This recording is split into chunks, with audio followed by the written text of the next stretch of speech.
Do you love the idea of personal growth but find the practice of it exhausting? We get it. We're Brandon and Megan Giggling, growth coaches with the mission to put the personal back in personal growth. If you want a new way of growing into the next version of you without the frustration, guilt, and overwhelm, you're in the right place. It's time to rethink your growth journey and make it into something that works for you. You in? Welcome to Growth Reframed.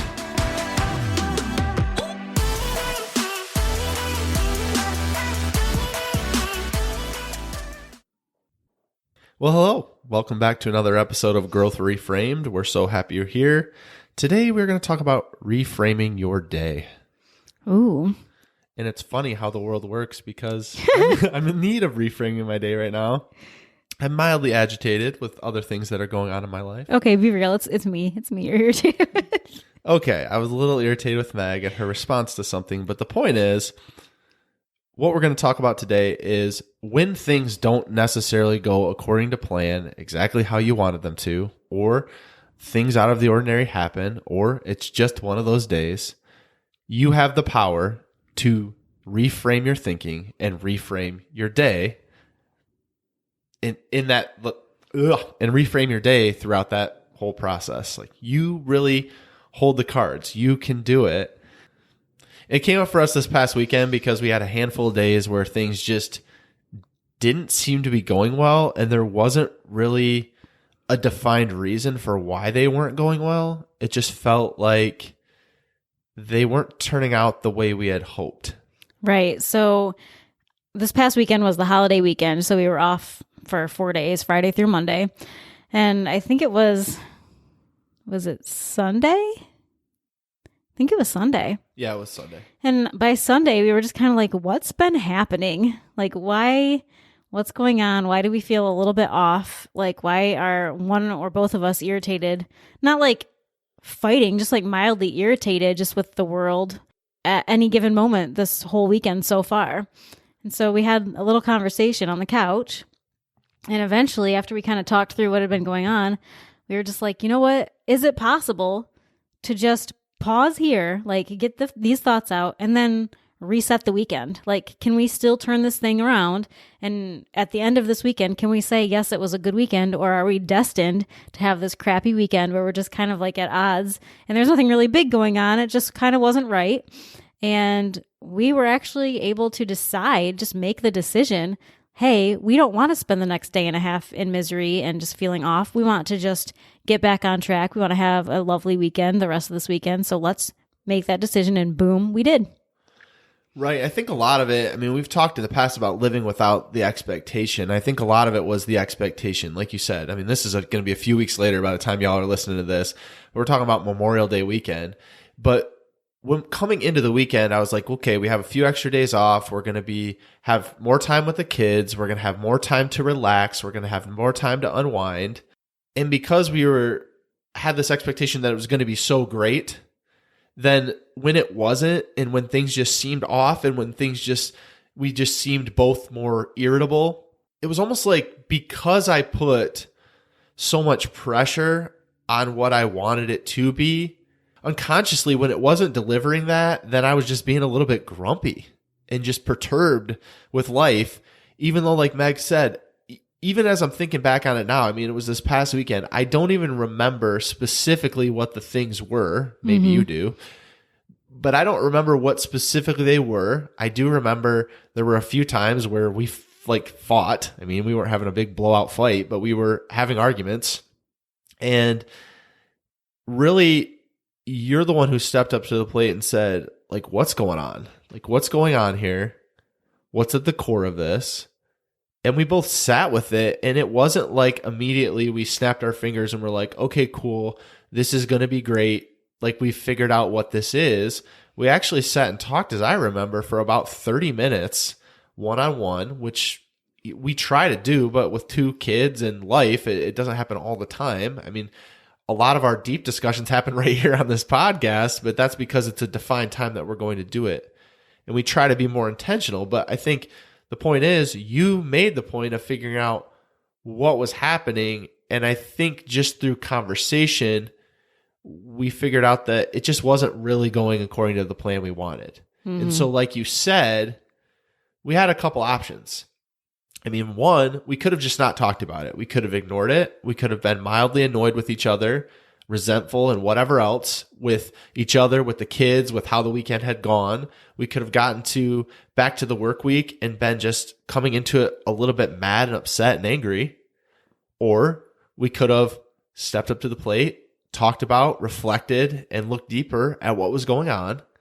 And then, like you said, make the decision then to turn it around. And to your point, was it even possible? Right. And it's funny that we're talking about unmet expectations at this point, because honestly, I mean, although, maybe a month or two ago, we did record that episode, it's so funny because even with that knowledge in my head, it's not like I knew until we were talking about it that that's what was going on. And it's just kind of funny that like that can be traced back to that, because I remember you were kind of irritated with me that I just seemingly out of nowhere was going to get mad at you and blow up at you, even though it wasn't really that big of a blow up, but where I was going to just like come at you and mildly blow up at you. And for me, it wasn't out of context. It was like an unmet expectation too, but I just didn't realize that at the time. And so I'm glad that you're bringing that into the conversation, because it really does trace back to so many things in life, trace back to that. It's just like this unmet thing that we think is going to happen. And when it doesn't, we get a little bit grumpy about it. Well, and I was definitely irritated with you too, but at the same time, I appreciated the honesty in the conversation. And the other cool thing was like, we ended up talking about how it wasn't just one or the other. Like, you would have preferred that I came at you at a better time, and I just came at you when I felt it. And so we kind of had to deal with that, but ultimately it was for the good. Like, we both kind of got what we needed out of that conversation. Yeah, and we talk about that all the time, y'all, about just being open to the transparent conversations when they happen. But I'm going to tell you firsthand, it's not that easy when it's happening. And I think it's all in the delivery of it. Like when you were coming at me, like the approach, then it made me go back on my heels to be like, oh, great. What is this? And then I'm immediately on the defensive, which it's not like I think you even intended to do that. It's just how it came out. And through our conversations, we kind of figured out a little bit more at what was at the core of that. But again, I started to say, I thank you for your honesty, because when I reflect back on it, that's not ever what we used to do in the past. We used to just be grumpy, have underlying resentment. We would have let it ruin our whole weekend, our whole day at least. And we would have held all those feelings and emotions in. And you know what would have come with that? No resolution at all. Like, it just would fester and be there. And rather than speaking your truth of how you were feeling in that moment, you could have kept it in. But what would that have done to you? Like, yeah, it might have made me a little bit uncomfortable for you to talk about it. And it ended up being a spirited discussion, if I can say, about what was actually going on. But the opposite of that would be like you'd be having that discussion in your own head and holding a lot of negative feelings toward me. And it's almost like you've had that discussion with me, even though you haven't, when you're holding that in. And so I can respect that you came at me with something you weren't necessarily comfortable talking about. But if you hadn't done that, the point in all of this is, if you hadn't done that, we wouldn't have had a resolution. We wouldn't have had the ability to reframe our day. And now I do want to step back a little bit, because I think it's important to note that it doesn't necessarily even have to include another person. There's been so many times where you have not made me upset, where the kids were not being irritating, where I was just in a funk, or I was just in a moment where I was just irritated. Like, I was just more irritable with the world. I was more anxious about what was going on. And in those moments, my point in saying that is, in those moments, you don't have to rely on anyone else but yourself to make the decision to turn it around. And I think it's important to know, even in the context of what we were just talking about, because you could have chose to be like, I'm going to reframe my day and I'm going to talk to Brandon about this. And I could have been like, you're full of it, I don't want to hear it. And I could have been grumpy and gone off. Now you get to make the choice though. What are you going to do now? Because I didn't respond the appropriate way, but are you going to continue down the road of reframing your own thinking and making your day go well?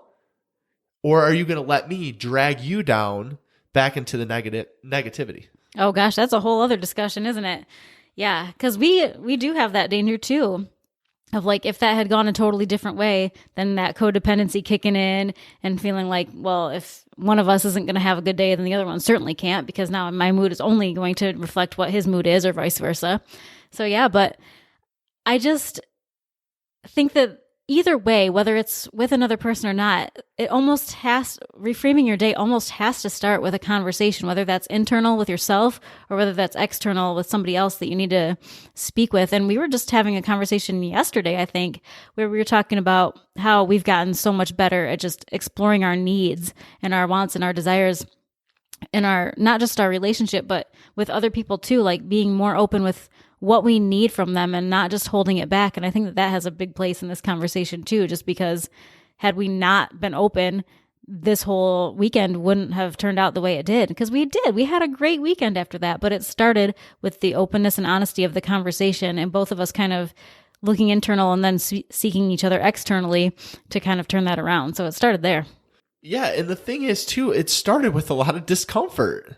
Like, it wasn't fun to have those conversations. It wasn't fun to have that exploration, but it doesn't always have to be. I mean, it can be. There can be some bad things. There can be some potentially negative things that you have to talk about with other people or with yourself about how you're showing up or about how that person's showing up or about any number of things. And it's going to be uncomfortable in those moments, but we would have never got to the place where we had a great next few days had we not done that. Right.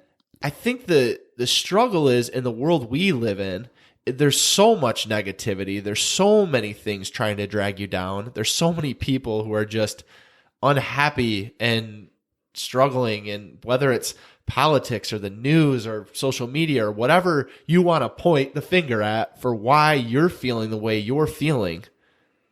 I think the important thing to think about is ultimately you get to set the tone for your own life.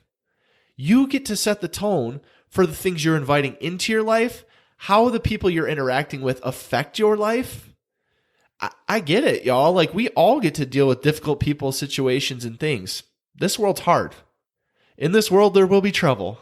So basically, it's a guarantee that you're going to interact with that. But you get to make the choice of how you're going to move forward from that point. And much like I was just talking to you about, if I would have shown up in the wrong way, you could have made the choice to change that. Or if it's not another person at all, you have to sometimes look in the mirror, y'all, and figure out, are you going to make the choice of sometimes least resistance because like just being grumpy is easier than dealing with an issue? Or are you going to figure out what's actually going on? Right. And as I was thinking through our weekend experience, I was also thinking, okay, so not just the conversation, but what else did we actually do?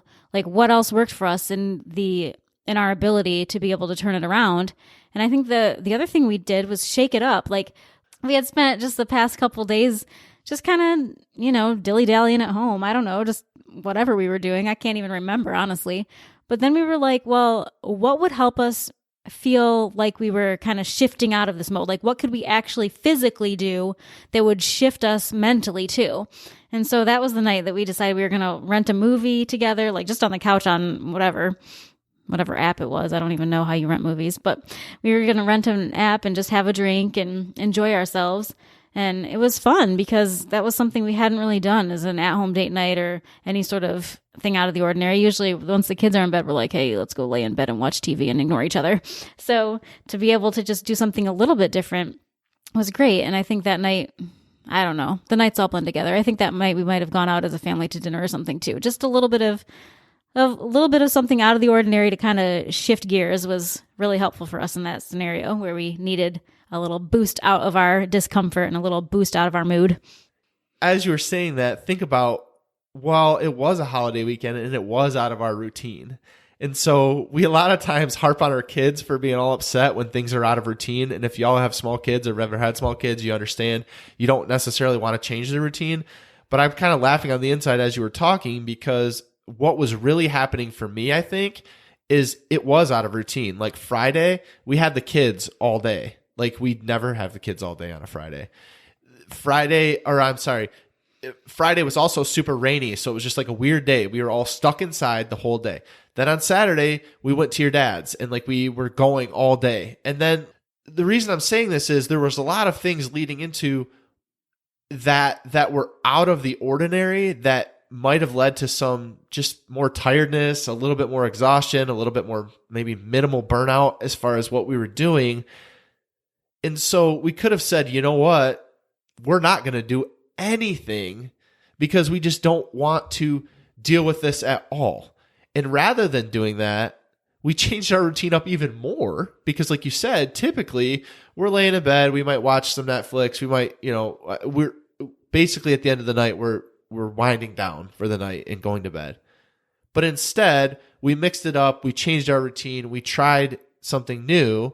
I think that's one of the easiest ways to snap yourself out of a day that's not going your way is to mix things up or look for things that you know bring you joy or make you happy, i.e. maybe like a coffee from Starbucks, maybe a favorite food that you like, maybe just something that will change up your day that you know you enjoy, whether it's with you or whether it's with someone else, and allow yourself to bask in that for a moment. Mm-hmm. Because a lot of times it's just the negativity builds on itself and it's kind of like a snowball as it's rolling down the hill. It's just getting bigger and bigger and bigger because you just keep adding it and giving it more power. But if you look away from that into something that brings you joy, you can reset your brain to think about more positive things and snap yourself out of that cycle. Right. And one of the things I tried this weekend, and although it didn't work because there was still some stuff that we had to talk through, was when I could feel myself getting a little bit irritated, a little bit stir crazy, I was like, I'm just going to go for a run. So I put on my running shoes and I went out for a run because I just knew that I needed some time away, just 20 minutes to myself, just some space, just to be not needed, to just be on my own, to have some thinking time. And I think that really did help, even though, like I said, we still ended up later having a discussion, but I do think that me realizing that could be good for me, at least temporarily, was a big step because a lot of times I don't do that for myself. A lot of times I continue to sit in whatever feelings I'm having and I won't try to change them and I won't try to get out of it and I won't do something that I know is good for me that can help me. Ultimately, y'all, you have the choice. I mean, we talked about a little bit earlier about the world and about all the crazy things that are going on and that's constantly going to be the case, y'all. Like, if you've been around for a few years, you understand that stuff will constantly come and negative people are constantly going to be around. Like, it's a part of living in this world. It's a part of the human experience. So what you can do is decide that you want to change it for you. A lot of times, if you're like me, you think big, like, I want to change the world. I want to do something that will drastically change the world. But sometimes you need to pull back a little bit and realize there's only mild things that you need to change your own world, right? And that's what we're talking about here. You might not be able to control all the things outside of you that are happening and all the negative things that are happening and the negative people that you interact with. But you can certainly change your own world and change how you're feeling and change how you're showing up and change what you're doing. And it's really easy to do, and we can think of 1,000 reasons why it can't work. But through mild tweaks and changes and just trying to mix things up and showing up like with a more positive attitude, it can really go a long way. And it's not always easy in the moment because, like we said, we had to have that argument to even get to the place where we were. But what was our other option? Sitting there in misery? Maybe some of y'all have been sitting there for too long, just in a negative space, and you're pointing the finger at other people for why you're where you're at. But what if you changed your view today? What if you changed how you're showing up? What if you just tried some of these things and just experimented and saw if they worked? What if? Today, guys, go shake it up if you feel like you need to. We love y'all, and we'll see you next week. Thanks for listening to Growth Reframed. If you enjoyed this episode, please make sure to subscribe and leave us a review. We would love to connect with you, so shoot us a DM on Instagram @Growth Reframed. We love y'all.